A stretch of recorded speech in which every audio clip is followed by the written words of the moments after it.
Hello my dear students, अस्सलाम वालेकुम। कैसे हैं आप सब? I hope you are all fine and well. My dear students, आज हम स्टैटिस्टिक्स की जो पार्ट 2 है सेकंड ईयर की, उसका एक्सरसाइज नंबर 14.2 स्टार्ट करने जा रहे हैं, जिसके अंदर हम जो है वो कोरिलेशन का टॉपिक कवर करेंगे। 14.1 में हमने देखा था रेग्रेशन जो था, सिंपल लीनियर रेग्रेशन, उसका एनालिसिस किया था हमने एक इक्वेशन के ज़रिए, जिसमें हमने y1x और x1y लाइंस फाइंड की थी। एक्सरसाइज जो है 14.2 यानी कि ये वाली एक्सरसाइज जो है, इसमें हम कोरिलेशन कोफिशिएंट फाइंड करेंगे, जिसको हम r से डिनोट करते हैं, और इसके डिफरेंट फार्मूलाज हैं जो कि हम इस चैप्टर के अंदर जो है एक्सप्लोर करेंगे। तो क्वेश्चन नंबर 2 स्टार्ट करते हैं हम। आपका जो न्यूमेरिकल्स हैं एग्ज़ाम्स में जो आने वाले होते हैं लॉन्ग क्वेश्चंस, वो यहीं से स्टार्ट होते हैं। इस एक्सरसाइज के 1 मैं करवाऊंगा ज़रूर, लेकिन वो बाद में देखेंगे उसे, वो शॉर्ट क्वेश्चंस के तौर पे आता है। तो 2 का ए पार्ट, बी पार्ट, ठीक है, अगर आप देखें, और फिर सी पार्ट है, और इसके बाद इसका डी पार्ट है। मतलब 4 क्वेश्चंस बनते हैं इस एक ही क्वेश्चन के अंदर, ठीक है। और आप देखें तो हर क्वेश्चन के स्टेटमेंट के अंदर उसने कहा हुआ है कि सिंपल कोरिलेशन कोफिशिएंट जो है आर हमें दिया हुआ है, जिसका फार्मूला उसने गिवन एज दिया हुआ है, ठीक है। ये फार्मूला जो उसने दिया हुआ है, हमें इसी को यूज़ करते हुए हमने नीचे दिए गए टेबल को यूज़ करना है, और कोरिलेशन का जो कोफिशिएंट है, मींस कि जो आर है, हमने ये फाइंड करना है। तो हर क्वेश्चन का फार्मूला उसने अलग से दिया हुआ है, ठीक है। तो हमने उस क्वेश्चन को उसी फार्मूला से अटैम्प्ट करना है, ठीक है, जो हमें गिवन दिया हुआ है। तो ए के अंदर फार्मूला डिफरेंट है, देन बी के अंदर फार्मूला थोड़ा सा डिफरेंट है, सी के अंदर भी थोड़ा सा डिफरेंट है, और डी के अंदर भी फार्मूला थोड़ा सा डिफरेंट है, ठीक है। तो ये 4 फार्मूलाज आपने इस क्वेश्चन के अंदर सीखने हैं। तो चलें इस क्वेश्चन को हम अटैम्प्ट करते हैं, सॉल्व करते हैं बारी बारी। मैं सारे क्वेश्चंस आपको करवाता जाऊंगा इन डिफरेंट फार्मूलाज से, और वो आपने देखते हैं। लेकिन इसी वीडियो में, एक वीडियो में हम सिर्फ ये एक ही पार्ट करेंगे, 2 का ए पार्ट। दैन नेक्स्ट वीडियो में मैं इसका बी पार्ट करवाऊंगा, फिर उससे नेक्स्ट में सी का, और दैन फिर उससे नेक्स्ट में डी पार्ट करवाऊंगा। तो आपका ये 4 वीडियोज़ के अंदर, मीन्स कि 4 पार्ट्स आपके मैं कवर करवाऊँगा। तो चलें पार्ट ए को हम देखते हैं, बहुत ईजी है, इसे सॉल्व करते हैं। वीडियो को बगैर स्किप किए एंड तक देखिएगा, क्वेश्चन को अच्छी तरह से पहले समझिएगा, फिर इसको ख़ुद से प्रैक्टिस कीजिएगा। जी स्टूडेंट्स, तो सॉल्यूशन में अगर हम आएँ, इसमें देखें आपके पास ये एक टेबल आपको नज़र आ रही है, ठीक है। बहुत सिंपल सी टेबल है। मैंने जो गिवन डेटा था उसको एक्स और वाई वर्टिकल कॉलम्स में ले लिया, ठीक है। और ये जो एक्स्ट्रा मैंने कॉलम्स यहाँ पे बनाए हैं, ये मैंने इसीलिए बनाए हैं बिकॉज हमें ये फार्मूला के अंदर ये चीज़ें चाहिए जो उसने फार्मूला हमें क्वेश्चन के अंदर गिवन दिया हुआ था, ये वाला, ठीक है। अगर आप इस फार्मूला को देखें तो R is equals to sum X minus X bar into Y minus Y bar divided by under root के अंदर लिखना है, ठीक है। जो बटे से नीचे वाली जितनी भी वैल्यूज़ हैं, ये सारी एक अंडर रूट के अंदर लिखनी है, ये अंडर रूट फार्मूले का हिस्सा है। और सम एक्स माइनस एक्स बार का square into sum Y minus Y बार का स्क्वायर। तो 1, 2 एंड 3 ये 3 चीज़ें हमें चाहिए इस फार्मूला के अंदर, जो हमने ऊपर ये 3 कॉलम्स मैंने एक्स्ट्रा बनाए हैं, उसके अंदर हम इनको ड्राइव करेंगे।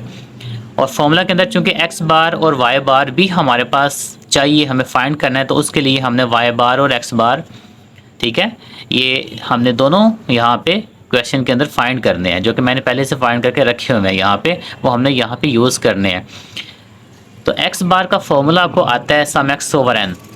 ये आपने सिंपल फार्मूला आपको याद है, फर्स्ट ईयर में भी किया हुआ है, बहुत दफ़ा किया हुआ है। तो ये आपका जो x का सम है उसको n पे डिवाइड करेंगे तो आपका x बार निकल आएगा। अब ये x कहाँ पे है, गिवन है आपके पास, ऑलरेडी गिवन है।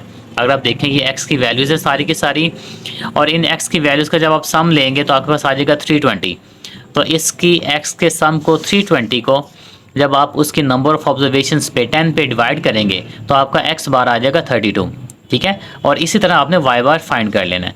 तो x बार और y बार ये सबसे पहले आपने क्वेश्चन के अंदर, सॉल्यूशन के अंदर आपने ये दोनों फाइंड कर लें हैं, ठीक है। ये आपने फाइंड करके साइड पे रख लेने हैं, क्योंकि ये यूज़ होने हैं x बार और y बार इन 3 कॉलम्स के अंदर। देखें आप अगर देखें कि x माइनस एक्स बार, यहाँ पे बार यूज़ हुआ है ना, x बार मीन यूज़ हुआ है, इसी तरह यहाँ पे भी मीन यूज़ हुआ है। तो ये मीन इसलिए हमने पहले फाइंड कर लिए हैं, ओके, अब हमें x माइनस एक्स बार का स्क्वायर, इसके लिए मैंने ये कॉलम ड्रॉ किया है। सिंपल जो हमें बताया जा रहा है ना वही हमने यहाँ पे ड्राइव कर देना है, कोई रॉकेट साइंस नहीं है, बहुत ईजी है। फॉर्मूला आना चाहिए सबसे पहले, और फॉर्मूला के अंदर जो जो चीज़ें हैं वो आपको पता होनी चाहिए, ये है क्या, इनमें से गिवन कौन सी हैं, और इनको हमने फाइंड आउट कैसे करना है। ओके, तो मैं ये नीचे वाली जो चीज़ है पहले ये यहाँ से फर्स्ट कॉलम में x माइनस एक्स बार का स्क्वायर, ये मैं यहाँ पे ड्राइव करूँगा। x बार मैंने पहले फाइंड कर लिया है, ठीक है, x बार मैंने यहाँ से फाइंड कर लिया है, और ये जो x है ये हमारे पास गिवन है, यहाँ पे टेबल के अंदर डाटा के अंदर हमें गिवन है। ओके, तो x में से x बार को माइनस करते जाएंगे, जो वैल्यू आएगी उसका स्क्वायर करते जाएंगे, सिंपल। तो आप अगर देखें आपका x है 25, ठीक है, तो 25 में से माइनस करेंगे x बार यहाँ पे निकला है 32। मैं आपको दोबारा फिर दिखा देता हूँ एक दफ़ा, ये 32 x हमारा x बार है, ठीक है, इसको मैं यहाँ पे x बार ऊपर लिख भी देता हूँ, ये हमारा 32 निकला है। तो हम हर x की वैल्यू में से x बार को माइनस करेंगे, फिर जो आंसर आएगा उसका स्क्वायर करेंगे। जैसे कि 25 में से जब हम 32 माइनस करेंगे तो ये हमारा आंसर आएगा -7, तो -7 का हम स्क्वायर करेंगे तो ये हमारे पास आ जाएगा 49। ठीक है, होप सो आपको क्लियर हो गया होगा फर्स्ट स्टेप। इसी तरह 29 है नेक्स्ट हमारे पास वैल्यू, तो 29 में से हम माइनस करेंगे 32, तो हमारे पास आंसर आ जाएगा -3। ठीक है, तो -3 का जब हम स्क्वायर करेंगे तो उसका आंसर आ जाएगा 9। तो ये आपने इसी तरह से हर x की वैल्यू में से x बार को माइनस करते जाना है, जो आंसर आता जाएगा आपने उसका स्क्वायर करते जाना है और यहाँ पे लिखते जाना है। तो मैं वीडियो स्किप करके ये सारे आंसर्स लेके आपके सामने आ रहा हूँ। जी स्टूडेंट्स, ये सारे आंसर्स मैंने निकाल लिए हैं और नीचे मैंने सम भी ले लिया। ठीक है, तो ये आपका x माइनस एक्स बार का स्क्वायर और उसका सम ये हमारे पास यहाँ पे ड्राइव हो गया। नेक्स्ट कॉलम अगर आप देखें तो इसमें है y माइनस वाई बार का स्क्वायर। ये भी आपने इसी तरह करना है जिस तरह x माइनस एक्स बार निकाला है, बस यहाँ पे आपने y की वैल्यूज़ को यूज़ करना है और y का जो मीन है उसको यूज़ करना है, और वो आपने इसी तरह ये सारी वैल्यूज़ फाइंड कर लेनी है। y को जो हमारे पास बार आया y बार वो हमारे पास आया यहाँ पे 27, तो मैं यहाँ पर ऊपर लिख देता हूँ y bar is equals to 27। ठीक है, अच्छा अब हम बारी बारी इसी तरह करेंगे। y ये हमारे पास 20 है, तो इसमें से हम माइनस करेंगे पहले 27, तो 20 में से जब 27 माइनस करेंगे तो आपके पास -7 आ जाएगा। ठीक है, बिकॉज जो पॉजिटिव वैल्यू है वो छोटी है 20, नेगेटिव वैल्यू हमारे पास बड़ी है, तो इसका जब पॉजिटिव में से नेगेटिव माइनस करेंगे और अगर नेगेटिव बड़ी है तो आंसर के साथ नेगेटिव जो है वो ज़रूर आता है। तो जब हम इसके साथ लिखेंगे तो ये आ जाएगा -7 आपका आ जाएगा। इसी तरह इसका स्क्वायर करेंगे तो वो हमारे पास आ जाएगा 49। तो आपने पहले डिफरेंस लेना है, उसके बाद उस वैल्यू का स्क्वायर करना है, डायरेक्टली आप नहीं लिखेंगे वरना वो आपका आंसर गलत हो जाएगा। अच्छा नेक्स्ट हमारा अगेन उसी तरह y में से y बार माइनस करेंगे और फिर उसका स्क्वायर ले लेंगे। तो मैं सारी वैल्यूज़ को यहाँ पे आंसर निकाल के वीडियो स्किप करके आता हूँ आपके पास। जी स्टूडेंट्स, ये हमारे पास y माइनस 5 बार स्क्वायर और लास्ट पेज का सम, ये सारी वैल्यूज़ हमारे पास आ गई हैं। ओके, नेक्स्ट कॉलम हमारे पास जो हमें चाहिए उसमें x माइनस एक्स बार मल्टीप्लाई किया जा रहा है y माइनस वाई बार के साथ, तो ये दोनों टर्म्स आपस में मल्टीप्लाई हो रही हैं। तो चलें करें सॉल्व, बहुत इजी है, उसी तरह करना है हमने। x की वैल्यू हमारे पास क्या है 25 है और x बार क्या है 32, तो 25 में से जब हम 32 माइनस करेंगे तो x माइनस एक्स बार का आंसर आएगा फर्स्ट वैल्यू का -7। ठीक है, इसी तरह जब हम y माइनस वाई बार करेंगे 20 माइनस वाई बार है 27, तो 20 माइनस 27 इसका भी हमारे पास यहाँ पे जो आंसर निकल रहा है वो आ रहा है -7। ठीक है, अब चूँकि दोनों मल्टीप्लाई हो रही हैं तो जब मल्टीप्लाई करेंगे तो माइनस और माइनस पॉजिटिव हो जाएगा। ठीक है, और 7 × 7 49 हो जाएगा, तो ये हमारा आंसर आ जाएगा 49। इसी तरह आपने सारी वैल्यूज़ को फाइंड कर लेना है और आंसर्स निकाल लेने हैं। ठीक है, एक मैं वैल्यू यहाँ पे और कर देता हूँ। ठीक है, जैसे कि यहाँ पे देखें x हमारा नेक्स्ट वैल्यू आ रही है 29, 29 में से x बार माइनस करेंगे 32 माइनस करेंगे तो हमारे पास आ जाएगा -3, और जब y की साइड पे आएंगे हम तो y हमारे पास है 22।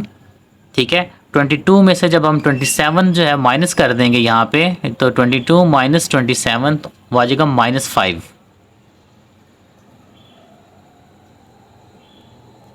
तो 3 × 5 ये आ जाएगा हमारे पास 15, और माइनस जो है वो पॉजिटिव हो जाएगा। ठीक है, तो यहाँ पे 15 यहाँ पे लिख देंगे, ठीक है। तो ये हमारी सेकंड वैल्यू आ गई है। इसी तरह मैं सारी वैल्यूज़ निकाल के वीडियो स्किप करके वापस आता हूँ आपके पास। जी स्टूडेंट्स, तो ये आपके सामने सारी वैल्यूज़ मैंने फाइंड कर ली, उसका सम। जी स्टूडेंट्स, तो ये सारे सम जो है अब हम ये नीचे इनको यूज़ करेंगे अपने फॉर्मूला में पुट करके और आर का आंसर फाइंड करते हैं। तो चलें अब अपने वीडियो के क्वेश्चन के फाइनल फेज़ में चलते हैं। इसमें हमने क्या करना है, ये जो सम हमने फाइंड किए थे तीनों, इनको उठाना है और इस फॉर्मूला के अंदर पुट कर देना है, सिंपल। ऊपर देखें तो हमारी टर्म है सम x minus X bar into Y minus Y बार। तो x minus X bar into Y minus Y बार का जो सम हमारे पास यहाँ पे आ रहा है वो आ रहा है 123, ठीक है। ऊपर आ जाएगा 123 आ जाएगा और इसको डिवाइड कर देंगे हम किस पे, सम x माइनस एक्स बार का स्क्वायर, उसका सम हमारे पास आ रहा है 138, ठीक है। और चूंकि ये मल्टीप्लाई हो रहा है y माइनस वाई बार के स्क्वायर के सम के साथ जो आ रहा है 164, और इन दोनों के ऊपर अंडर रूट है, नीचे वाली जो टर्म है इनके ऊपर अंडर रूट आ रहा है, ठीक है। तो जब आप इनको मल्टीप्लाई करके जो वैल्यू आएगी उसका आपने ले लेना है अंडर रूट। अंडर रूट लेने के बाद आपने ऊपर वाली जो वैल्यू उसके साथ डिवाइड कर देना है, तो आपका आर का आंसर आ जाएगा, वो आपने रूट फाइंड करके इससे टैली कर लेना है, और वो आ रहा है हमारे पास 0.82। तो स्टूडेंट्स यहाँ तक आपका क्वेश्चन कंप्लीट हो गया है। ए पार्ट कंप्लीट नहीं हुआ, 2 का ए पार्ट हुआ है। अभी हमने बी, सी और डी करने हैं, ठीक है। तो इस वीडियो में हमने एक क्वेश्चन किया है जो कि 2 का ए पार्ट था, वो हमने यहाँ पे कंप्लीट कर लिया। कोई भी चीज़ अगर समझ ना आई हो तो कमेंट्स में पूछें, लेकिन उससे पहले वीडियो को दोबारा देख लीजिएगा, आपको समझ आ जाएगा, ठीक है। होप सो आपको क्वेश्चन इजी लगा होगा। है इजी, बस टेक्निकल थोड़ा सा फॉर्मूला होता है, और फॉर्मूला में जो चीज़ें एस्टिमेट करनी होती है, फाइंड करनी होती हैं, उनको आपने ख्याल रखना होता है, ठीक है। तो चलें अब नेक्स्ट वीडियो में मिलेंगे, अपना ख्याल रखिएगा और वीडियो को आगे शेयर करें अपने फ्रेंड्स के साथ। कोई चीज़ ना समझ आए तो पूछिएगा कमेंट्स में। टेक केयर, अल्लाह हाफिज़।